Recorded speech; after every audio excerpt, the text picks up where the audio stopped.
Pour le tutoriel d'aujourd'hui, je vais vous montrer comment utiliser l'outil Marionnette. Pour ce qui est des sources pour ce projet-ci, j'ai créé les éléments dans Illustrator avec des formes primitives. Là, vous voyez des cercles, rectangles avec des coins arrondis, etc. Là, donc, c'est des éléments qui sont très simples. Ce qui est important à noter, c'est que vous pourriez travailler de différentes façons avec l'outil marionnette. J'ai une version ici de mon personnage où est-ce que tous les calques, tous les éléments de l'illustration sont sur un seul calque. À ce moment-là, quand je vais utiliser mon outil marionnette qui déforme, ben, ça va être un filet qui va être appliqué sur tout le dessin au complet. Dans un autre façon de travailler, ici, j'ai le calque personnage, où est-ce que j'ai le corps, la tête, les pieds, et j'ai le bras droit, puis le bras gauche sur des calques séparés.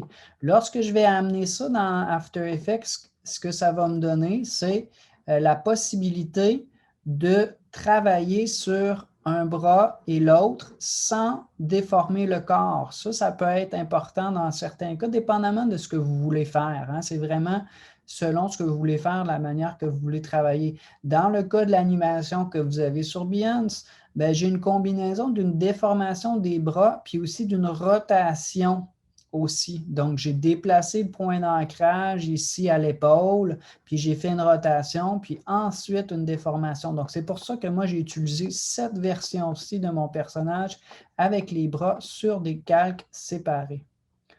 Pour ce qui est de mes fichiers de musique, j'ai plusieurs éléments là, que j'ai utilisés. Le premier, c'est un artiste qui s'appelle Shlomo et aussi un deuxième artiste qui s'appelle Lex Vilena. Vous pouvez trouver chacun des artistes là, sur le Free Music Archive.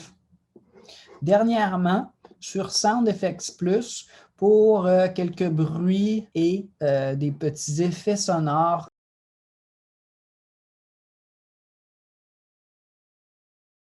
OK, pour nos étapes de réalisation, comme d'habitude, je ne vais pas faire les étapes de la vidéo de A à Z. Je vais juste me concentrer sur la technique qui est le sujet pour aujourd'hui, l'outil déformation marionnette. Dans la vidéo que vous avez sur Behance, vous pouvez voir cet outil-là en action là, sur les bras et les jambes. Là. On voit mon personnage qui fait une espèce de petit exercice. Là. Donc, les jambes plient, les bras plient, comme ça. En même temps, j'ai des rotations sur les éléments. Donc, ce n'est pas seulement l'outil marionnette. L'outil marionnette sert vraiment à faire la déformation, donc le bras qui plie au coude, là, si tu veux. Mais quand les bras sont très droits, puis qui montent comme ça, c'est une rotation. Un petit peu plus loin dans la vidéo, on va voir que notre personnage a un pouvoir magique, puis après ça, il va tourner très vite. Puis c'est un petit peu moins évident parce qu'il y a un flou de mouvement. Vous voyez que mon image, elle est très floue. Ça, c'est un flou de mouvement qui est appliqué, ou en français, ils l'ont appelé le flou de bouger. Si je décoche cet élément-là, vous voyez que mon personnage il est très déformé à ce moment-là, là, avec le flou de bouger, d'appliquer, on le voit moins. Puis évidemment, ça se passe très vite, mais j'ai aussi appliqué une déformation de marionnette à cet endroit-là pour qu'on voit, bon, le personnage perd le contrôle, là, puis il tourne très vite. Donc ça, c'est ce qu'on va faire ensemble. Si je vais à une autre, là, vous voyez, mon projet est divisé en différentes précompositions. Hein. J'ai l'arrière-plan, le background, j'ai la finale du personnage, j'ai le personnage plus le texte, puis j'ai aussi quelque chose que j'ai appelé animation de départ. Cette précomposition-là, je voulais vous la montrer parce que elle illustre un petit peu ce que je parlais tantôt quand je parlais des fichiers sources. Lorsque j'ai décidé de la façon que j'allais travailler dans After Effects et comment j'allais créer mes éléments dans Illustrator. J'ai divisé sur des calques séparés le bras gauche, le bras droit, puis le corps sur des calques différents dans Illustrator pour me permettre par la suite, dans After Effects, d'avoir des éléments qui sont séparés. Donc, vous allez voir pourquoi c'est important tantôt, là, mais je vais juste que vous notiez ça. Comment je fais pour que ça se passe de cette manière-là? Au moment de l'importation de mon fichier AI, je dois faire des choix, les choix suivants. Donc, je vais juste refaire cette étape-là pour être sûr qu'on comprenne bien. Donc, je vais faire fichier, importer un fichier. Je vais aller naviguer sur mon bureau pour aller trouver ce que j'ai besoin. Et évidemment que si vous avez un PC, ça ne se présente pas de la même façon, là, mais vous savez comment importer un fichier, j'imagine. Donc, fichier importé, je vais aller chercher mon personnage avec la version ARMS, les bras. Puis, c'est ici que je vais aller faire un choix qui est important. Donc, importer sous, je ne veux pas choisir métrage. Métrage ou footage en anglais que vous allez voir, je veux plutôt choisir composition. Puis là, composition, vous avez même deux choix. Puis la différence entre ces deux choses-là, elle n'est pas très grande. L'idée de composition tout court, ça voudrait dire que tous les calques vont avoir la taille du document au complet. Puis tous les points d'ancrage de tous les calques vont être au centre de ce document-là. Fait que tous les calques, là, ils vont mesurer, par exemple, 1920 par 1080. Etc. Si je choisis plutôt composition avec un trait, conserver la taille de calque, ça veut dire que chacun des calques va avoir la taille des pixels. Fait que le bras, ça va être un calque beaucoup plus petit, puis son point centre, ça va se trouver approximativement au coude. Okay? Je vais aller choisir celui-ci dans ce cas-ci. Je vais faire ouvrir. Il se peut que ça vous le demande une deuxième fois de le faire. Là. Si c'est le cas, vous choisissez encore composition. OK, moi, je suis arrivé ici. Puis, vous voyez que j'ai une composition plus un dossier à l'intérieur duquel je retrouve tous mes calques. OK? Fait que moi, je repars à zéro pour qu'on comprenne bien comment ça se passe. Fait que je vais recommencer ici là, avec une nouvelle composition. Cette composition-là, je vais l'appeler, mettons, démo de l'animation. Juste pour la distinguer de l'autre. Là, elle est vide pour le moment.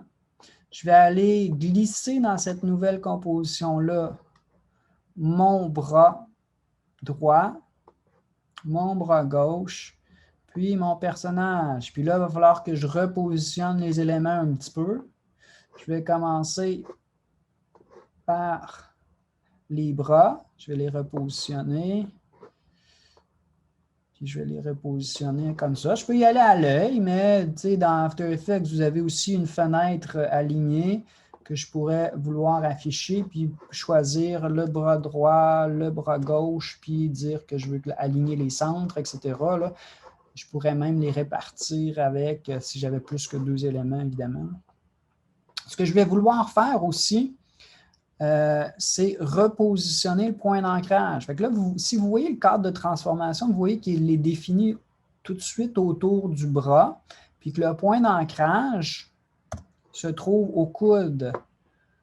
Donc, si je faisais une rotation, là, ça va tourner comme ça. Ce n'est pas vraiment ça que je veux dans mon animation, évidemment.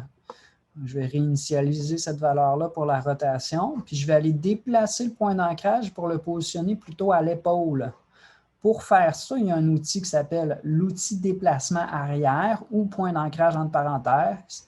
Sert justement à faire ça. Donc, je vais aller chercher dans la barre d'outils, puis je vais repositionner mon point d'ancrage ici environ à l'épaule. Je pourrais zoomer pour être un petit peu plus précis au besoin. Je vais le positionner comme ça. Puis, à ce moment-là, si je fais une rotation, quand le personnage va lever ou baisser son bras, ben, évidemment, la rotation va se faire à partir de ce point-là. Là, il y a peut-être des petits ajustements à faire. Là, je vois qu'il y a comme une espèce d'espace. Peut-être que je pourrais décider de placer les bras en dessous du corps. Peut-être rapprocher un peu le bras du corps, etc. Là, bon, il y a des petites choses à peaufiner, là, mais c'est juste pour le principe. Je vais aller un petit peu plus vite. Puis, je vais faire mon autre bras aussi. Puis, pour vérifier la rotation, ça me donne ça ici. OK?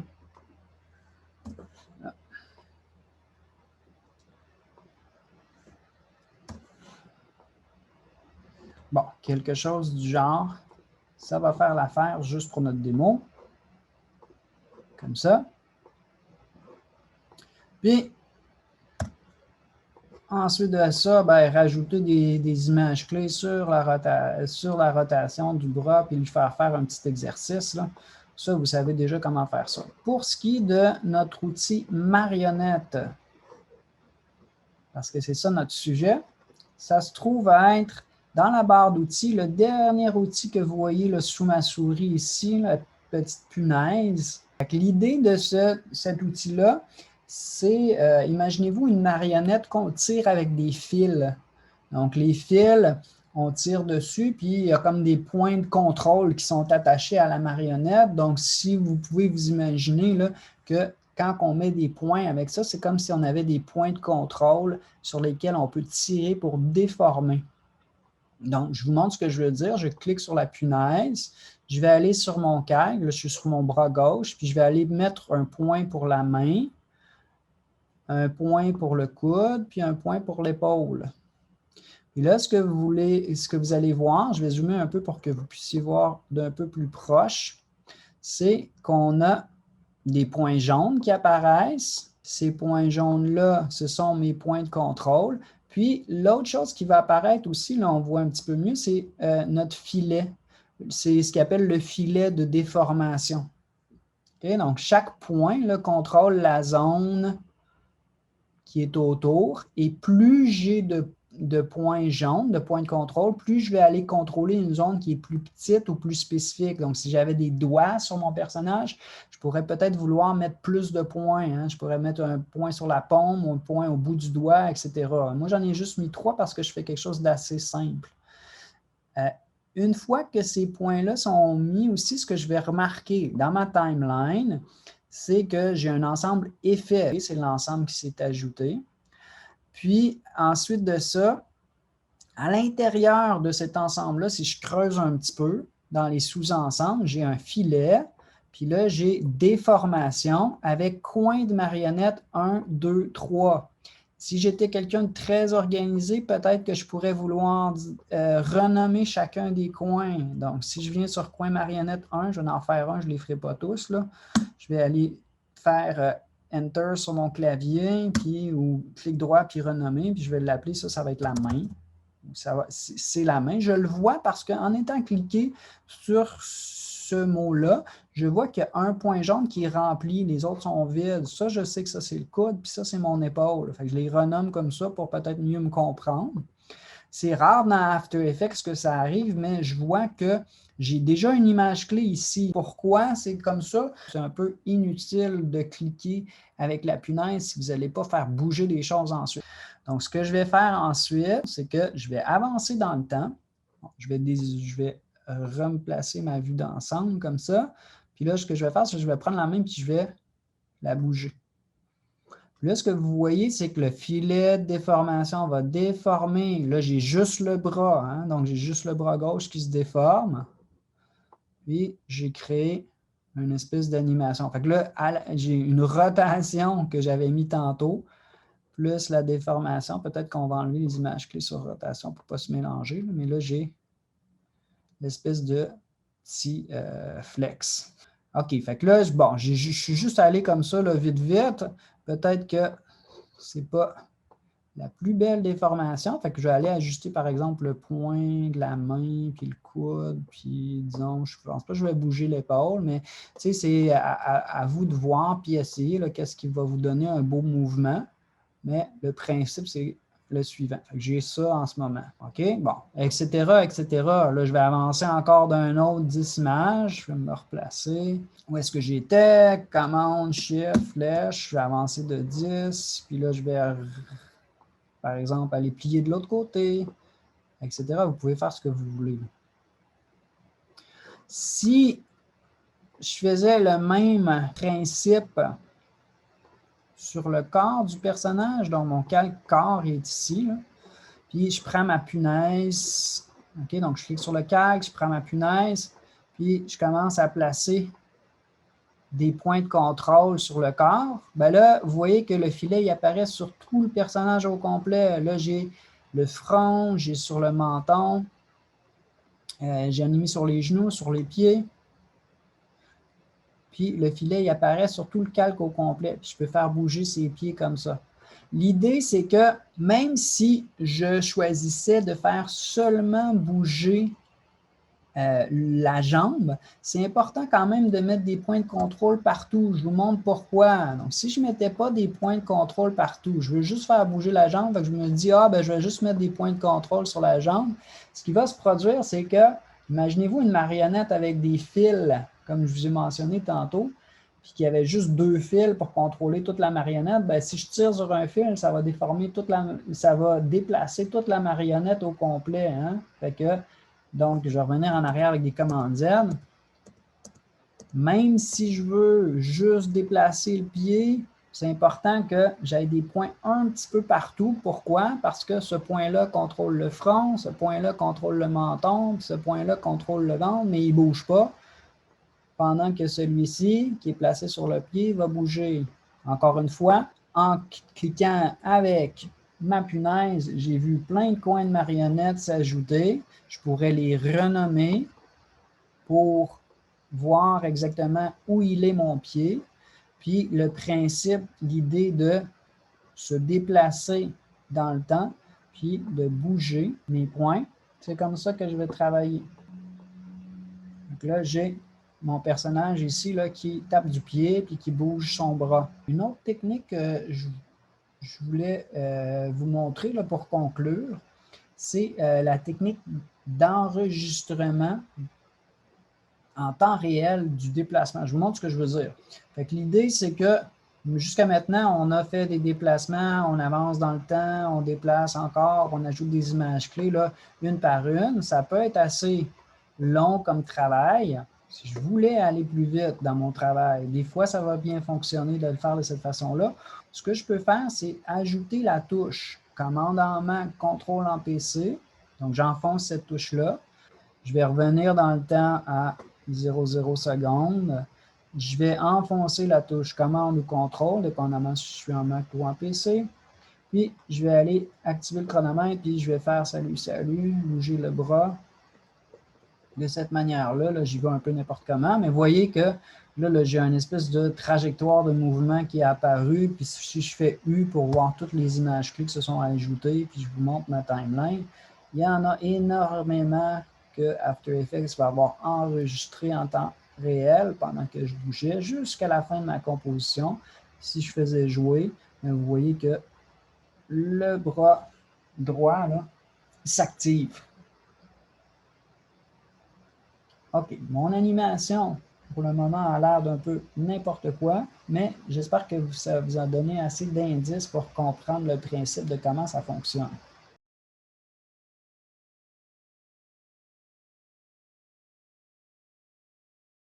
OK, pour aller un petit peu plus loin avec cette technique-là, évidemment, il faut prendre le temps de faire des mouvements qui sont un petit peu plus précis, puis un petit peu plus de finition que ce que nous avons fait là, dans la démo.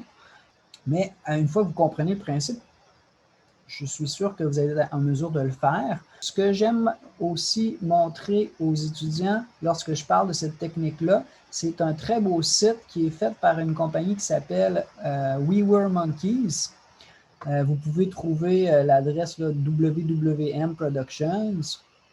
Puis des vidéos qui sont faites avec After Effects.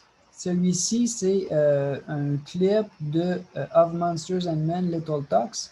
Puis, vous allez voir qu'on a des personnages qui sont faits à l'aide d'After Effects et on reconnaît bien la technique marionnette là, dans cette vidéo-là. Il y a d'autres choses. Il y a la 3D d'After Effects, il y a les particules, puis tout ça.